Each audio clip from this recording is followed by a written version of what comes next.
பவித்ரா திங்கள் முதல் சனி வரை இரவு 8:30 மணிக்கு நமது கலைஞர் தொலைக்காட்சியில் காண தவறாதீர்கள். திங்கள் முதல் சனி வரை பவித்ரா மெகா தொடரை தொடர்ந்து பாருங்கள், பரிசுகளை வெல்லுங்கள்.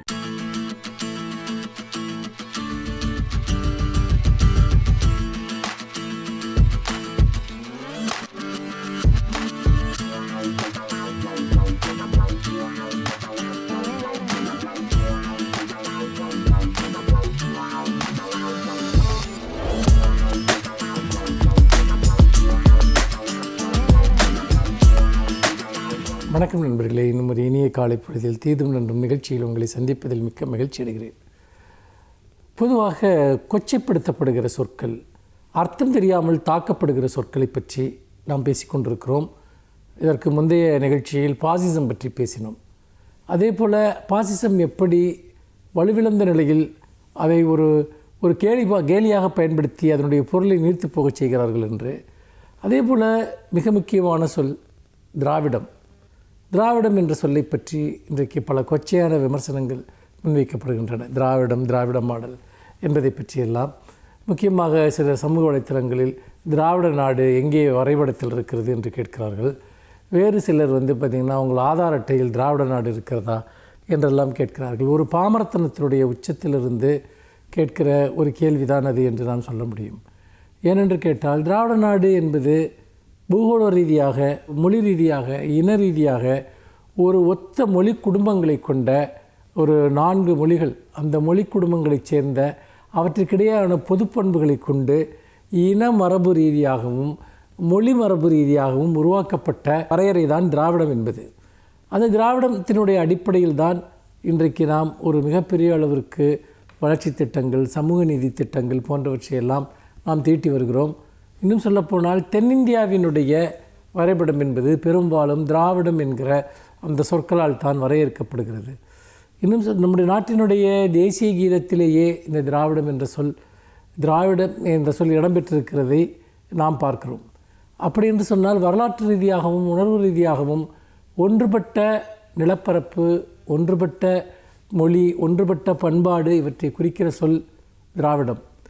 அப்படி இருக்கிற போது திராவிட நாடு எங்கே இருக்கிறது என்று கேட்பவர்கள் வரலாறு அறியாத மூடர்களாக இருக்கிறார்கள் என்பது ஒரு புறம். ஒரு காலத்தில் திராவிட நாடு கோரிக்கை எழுந்தது. பிறகு மொழிவழி மாநிலங்கள் பிரிக்கப்பட்ட பிறகு அந்த கோரிக்கை கைவிடப்பட்டு மொழிவழி மாநிலங்கள் மாநில சுயாட்சி என்கிற நிலையை நோக்கி திராவிட இயக்கங்கள் நகர்ந்தன. ஆனால் அந்த சமயத்தில் திராவிடம் என்ற சொல் என்பது சமூக நீதியை குறிக்கக்கூடிய ஒரு சொல்லாக, சமத்துவத்தை குறிக்கக்கூடிய ஒரு சொல்லாக, இன்னும் சொல்லப்போனால் நம்முடைய ஆதி தொல் பழங்குடிமையை நோக்கிய ஒரு பயணமாக அது அமைந்தது. ஆதி தொல் பழங்குடிகள், அதாவது இந்த மொழிகள் தமிழ், தெலுங்கு, கன்னடம், மலையாளம், துளு என்று பிரியாத ஒரு காலகட்டத்தினுடைய தொன்மையான தமிழ் மொழியை சார்ந்த பயணமாக அது அமைந்தது. அப்படி இருக்கிற போது இங்கு ஒருபுறம் மொழி வெறுப்பாளர்கள் திராவிடம் என்ற சொல்லை தாக்குகிறார்கள். அதாவது பிற தெலுங்கு, கன்னடம், மலையாளிகளே ஒரு எதிரிகளாக நினைக்கக்கூடியவர்கள் இந்த சொல்லை தாக்குகிறார்கள். திராவிடம் என்பது எங்கே இருக்கிறது என்று. திராவிடம் என்பது நம்முடைய சமூக நீதி வரலாற்றிலும் பண்பாட்டு வரலாற்றிலும் மொழி வரலாற்றிலும் பிரிக்க முடியாத ஒன்றாக பின்னி பிணைந்திருக்கிறது. அதே போல் இன்னொரு புறம் திராவிட மாடலினுடைய சமூக நீதி கொள்கைகள், அந்த சமூக நீதி கொள்கைகளை வெல்ல முடியாதவர்கள், அரசியல் ரீதியாக அதனிடம் தோல்வியடையக்கூடியவர்கள் திராவிடம் என்பதை தாக்குகிறார்கள். இன்னொரு புறம் இன்றைக்கு இந்த திராவிடம் என்பது மதவாத, இனவாத, பிளவுவாத சக்திகளை தமிழ்நாட்டிற்கு நுழைய விடாமல் தடுத்து கொண்டிருக்கக்கூடிய அரணாக இருக்கிறது என்பதனால் அதை தாக்குகிறார்கள். இன்று தமிழ்நாட்டில் 100 வருட திராவிட மரபு ஆட்சி இருக்கிறது. நீதி கட்சி காலத்தில் 1921 தொடங்கி இன்றைக்கு வரைக்கும் நடந்து கொண்டிருக்கக்கூடிய ஆட்சி. இதில் கட்சிகள் மாறி இருக்கலாம், இடையில் காங்கிரஸ் ஆண்டிருக்கலாம், மதிமுக ஆண்டிருக்கலாம். ஆனால் நீதி கட்சி காலத்தில் தொடங்கிய திராவிட இயக்க சித்தாந்தம், சாதிய சமத்துவம், ஆண்பின் சமத்துவம், இதை எல்லா கட்சிகளும் இன்றைக்கு ஆண்டு கொண்டிருக்கக்கூடிய திராவிட முன்னேற்றக் கழகம் அதற்கு ஒரு வடிவம் கொடுத்து அதை இந்தியா முழுமைக்குமான மாடலாக செயல்படுத்தி கொண்டிருக்கிறது. இந்த நிலையில் இந்த சொல்லினுடைய பொருள் தெரியாமல் சிலர் இந்த சொல்லை தாக்குவது என்பது அவர்களுடைய அரசியல் மூட நம்பிக்கைகளையும் மூடத்தனங்களையும் தான் காட்டுகிறது. சொற்களை மட்டுமல்ல, சொல் தரும் பொருளையும் காப்பது நம் கடமை. மீண்டும் இன்னும் ஒரு புதிய சிந்தனையோடு உங்களை சந்திக்கிறேன். நன்றி, வணக்கம்.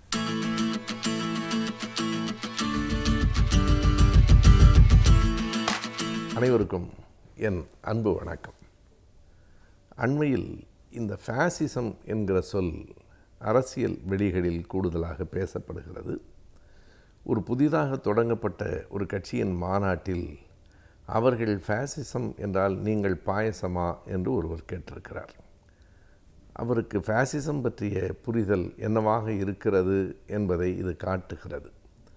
நாம் சிலரை ஃபேசிஸ்டுகள் என்று குறிப்பிடுகிறோம். இந்தியாவிலே மட்டுமல்ல, உலகம் முழுவதும் அரசியலில் இந்த ஃபேசிஸ்ட் என்கிற சொல் பயன்படுத்தப்படுவது உண்டு. இந்த ஃபேசிசம் என்பது ஏறத்தாழ 1919 அந்த காலகட்டங்களிலே இருந்து அது தொடங்குகிறது. எங்கிருந்து வருகிறது என்றால் இது அடிப்படையில் ஒரு லத்தீன் சொல். அது ரோமாபுரியினுடைய நீதிமன்றங்களில் அங்கே குற்றவாளிகளை விசாரிக்கிற போதே பக்கத்தில் பெரிய கையில் தடியோடு நின்று கொண்டிருப்பார்களாம். அதற்கு ஃபேசிஸ் என்று லத்தீன் மொழியிலே பெயர். ஃபேசிஸ் என்றால் தடி என்று ஒரு பெரிய பொருள் அதற்கு உண்டு. 1919ஆம் ஆண்டு ஏறத்தாழ முதல் உலகப் போர் முடிகிற கட்டத்தில் இத்தாலியிலே பெனிட்டோ முசோலினி என்கிறவர் இந்த பெயரில் ஒரு கட்சியை தொடங்கினார். அந்த கட்சிக்கு பெயரே ஃபேசிஸ்ட் பார்ட்டி என்பது. எனவே தான் அவரை முதலில் உலகம் ஃபேசிஸ்ட் என்று சொன்னது. அவர் 1922 ஆட்சிக்கு வந்தார். அவருடைய அடிப்படை கோட்பாடு என்ன என்றால், எதிர்கருத்துகளை கருத்தினை கொண்டு எதிர்நோக்காதே, கருத்தை கருத்தால் தாக்கக்கூடாது, கருத்தை தடி கொண்டு தாக்க வேண்டும். அதாவது ஜனநாயகம் என்பது உதவாது. முழுக்க ஒரு சர்வாதிகாரத்தை தான் நாம் நாட்டில் நிலைநாட்ட வேண்டும். ஆகவே ஃபேசிசம் என்பது தான் நாம் கையில் எடுக்க வேண்டிய அரசியல் ஆயுதம். ஃபேசிஸ் என்பது தடி, அதையே கோட்பாடாக மாற்றி நம்முடைய அரசியல் ஆயுதம் என்பதே ஃபேசிசம் தான். எதிரியை தடி கொண்டு தாக்கு, கருத்துக்களை கருத்துகளால் எதிர்கொள்ளாதே என்று சொன்ன மிக மோசமான சர்வாதிகார போக்குதான் அந்த ஃபேசிசம் என்கிற சொல்லில் வெளிப்படுகிறது. இன்னமும் சொன்னால் சர்வாதிகாரத்தை விட ஃபேசிசம் இன்னும் ஒரு படி மோசமானது என்று சொல்ல வேண்டும். இது தொடங்கியது இத்தாலியிலே 1922 இருந்து. முசோலினி இத்தாலியினுடைய அதிபராக இருந்தால் அவருடைய ஆட்சியில் இந்த ஃபேசிச முறைதான் கையாளப்பட்டது. இதனை தொடர்ந்து ஜெர்மனியிலே இன்னொரு ஆட்சி வந்தது. அந்த ஆட்சிக்கு அதிபராக சர்வாதிகாரியாக வந்தவர் ஹிட்லர். அவர் தங்கள் படையை நாசிகள் என்று சொன்னார். எனவே அவருக்கு அந்த கோட்பாட்டுக்கு நாசிசம் என்று பெயர். 20ஆம் நூற்றாண்டின் பிற்பகுதியிலிருந்து உலகம் முழுவதும் பரவத் தொடங்கிய பெயர்கள் இவை இரண்டும். ஒன்று ஃபேசிசம், இன்னொன்று நாசிசம். இரண்டுமே சர்வாதிகாரத்தின் வெவ்வேறு பெயர்கள். இரண்டுமே ஜனநாயகத்தை ஏற்காதவை. இரண்டும் எதிர்கருத்து உடையவர்களை அடித்து ஒழியுங்கள் என்று சொல்லித் தருகிற செய்தி. அதுதான் இன்றைக்கும் இந்தியாவிலும் பரவி கொண்டிருக்கிறது. மதத்தின் பெயரால் மதம் என்கிற தடி கொண்டு மற்றவர்களை தாக்குங்கள், யாருக்கும் கருத்துரிமையை வழங்காதீர்கள், எந்தவிதமான ஜனநாயக கருத்தாடல்களுக்கும் இடமளிக்காதீர்கள் என்று சொல்லுகிற அந்த நிலையைத்தான் ஃபேசிசம் என்று சொல்லுகிறோம். இது உலகத்தில் பல நாடுகளில் இந்த சொல்லாடல் பயன்பட்டிருக்கிறது. எங்கெல்லாம் ஆட்சி அதிகாரம் ஒரு சர்வாதிகாரத்தை கையில் எடுக்கிறதோ அங்கெல்லாம் அதனை ஃபேசிசம் என்றும் நாசிசம் என்றும் அழைக்கிற பழக்கம் உண்டு. இதனை புரிந்து கொள்ளாமல் தான் முதலாக அரசியல் கட்சி தொடங்கி இருக்கிற ஒருவர் அந்த ஃபேசிசம் என்கிற சொல்லுக்கான பொருள் என்ன, அதனுடைய ஆழம் என்ன, அதன் வரலாற்று பின்னணி என்ன என்பதையெல்லாம் தெரிந்து கொள்ளாமல் அது ஃபேசிசம் என்றால் இது பாயசமா என்று கேட்கிறார். ஒரு திரைப்படத்திலே இவர்கள் இந்த பஞ்ச் டயலாக் என்று சொல்லுவார்கள். அதை வரலாற்று அரசியலை அறியாமல் பேசுகிற நிலையாகத்தான் அதை பார்க்க வேண்டியிருக்கிறது. ஒருவேளை இப்படிப்பட்டவர்களெல்லாம் வளர்ந்தால் இன்னொரு ஃபேசிஸ்டுகளாக வந்து விடுவார்களோ என்கிற அச்சத்தை இந்த ஃபேசிசம் பற்றிய கேலியான உரையாடல் நமக்கு ஊட்டுகிறது.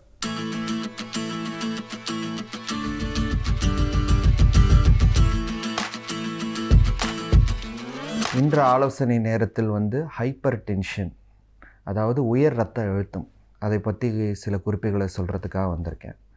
இப்போ ஹைப்பர் டென்ஷன் என்றால் என்ன, இல்லை உயர் இரத்த அழுத்தம் என்றால் என்ன என்று பார்த்தீங்கன்னா, நம்ம உடம்பில் ஹார்ட்டிலிருந்து வெளியேறக்கூடிய ரத்தம் வந்து இந்த இரத்த குழாயில் ஒரு பர்டிகுலர் லெவலில் இருக்கணும். அதாவது 120/80, அது 120/80 அப்படின்றது தான் சிஸ்டாலிக்கும் டயஸ்டாலிக்கும் இருக்கணும். இதுதான் நார்மல் பிளட் ப்ரெஷர். இதுக்கு அதிகமாக போனால் அது உயர் இரத்த அழுத்தம் என்று சொல்லப்படுகிறது. இப்போ பொதுவாக 120/80 என்றது நார்மல்.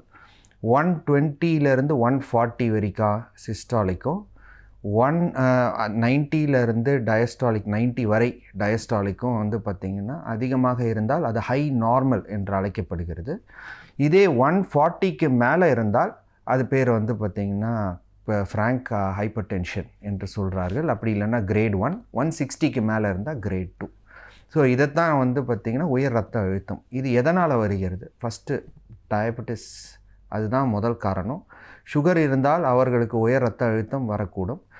ஜெனட்டிக்கலாக உங்கள் வீட்டில் யாருக்காவது பிபி இருந்தால் அதனால் வந்து பார்த்திங்கன்னா உங்களுக்கும் வரக்கூடும். ஸ்ட்ரெஸ் இன்றைய காலகட்டத்தில் மிக முக்கியமாக ஒன்று. ஸ்ட்ரெஸ் அதிகமாக இருந்தாலும் அதுக்கான உயர் இரத்த அழுத்தம் அதிகமாக இருக்கிறதுக்கு வாய்ப்பு இருக்கிறது.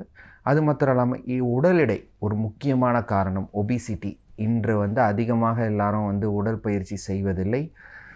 அதிகமாக சாப்பிட்றோம், கண்டதையும் சாப்பிட்றோம், ஃபேட் ஐட்டம்ஸ் அதிகமாக சாப்பிட்றோம், ஃபாஸ்ட் ஃபுட் அதிகமாக சாப்பிட்றோம் இன்று காலகட்டத்தில். இதனால் ஏற்படுகிறது தான் உயர் இரத்த அழுத்தம். அதுவும் ஒரு முக்கியமான காரணம். இது மாத்திரம் இல்லாமல் வேறு சில ரீசன்ஸ்னால் வேறு ஏதாவது உங்களுக்கு வியாதிகள் இருந்தால், ஹார்ட் ரிலேட்டட் வியாதியோ இல்லை லிவர் ரிலேட்டடோ இல்லை கிட்னி ரிலேட்டட் வியாதி இருந்தாலும் இது வரக்கூடும். இதை எப்படி வந்து பார்த்திங்கன்னா தடுப்பது? உடல் எடை கம்மி பண்ணுவது ரொம்ப ரொம்ப முக்கியம்.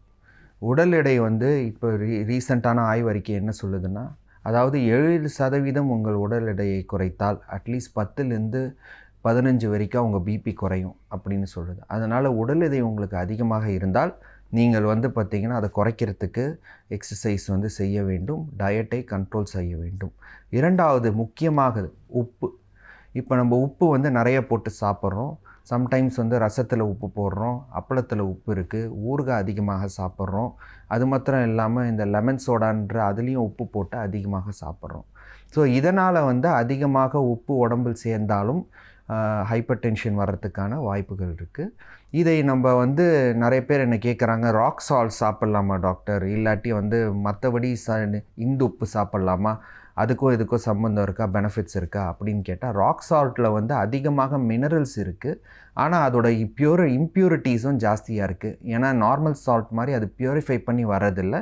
அது டைரெக்டாக நார்மல் நேச்சுரலி ஃபார்மிங் சால்ட்லேருந்து வர காரணத்தினால அதில் இம்ப்யூரிட்டிஸ், வைரஸ், பாக்டீரியாஸ்லாம் அதிகமாக இருக்கிறதுக்கு வாய்ப்பு இருக்குது. எந்த உப்பாக இருந்தாலும் அதை வந்து அளவுக்கு அதிகமாக சாப்பிட்டால் அது வந்து நம்மளை பாதிக்கிறதுக்கான வாய்ப்பு இருக்குது. அதனால் ஒரு நாளைக்கு 2 to 3 கிராம்ஸ், அதாவது அரை டீஸ்பூனுக்கு மேலே உப்பு சாப்பிட்டால் நமக்கு ஹைப்பர் டென்ஷன் வர்றதுக்கான வாய்ப்புகள் அதிகமாக இருக்குது. இது மாத்திரம் இல்லாமல் ஸ்மோக்கிங் அண்ட் ட்ரிங்கிங் முக்கியமான ஒரு விஷயம். ஸ்மோக் பண்ணுறதும் ட்ரிங்க் பண்ணுறதையும் அவாய்ட் பண்ணணும். ஸ்மோக் பண்ணுறதுனால நம்ம லங் வந்து பாதிக்கப்படும். அதனால் வந்து பிபி வந்து அதிகமாக இருக்கிறதுக்கு வாய்ப்பு இருக்குது.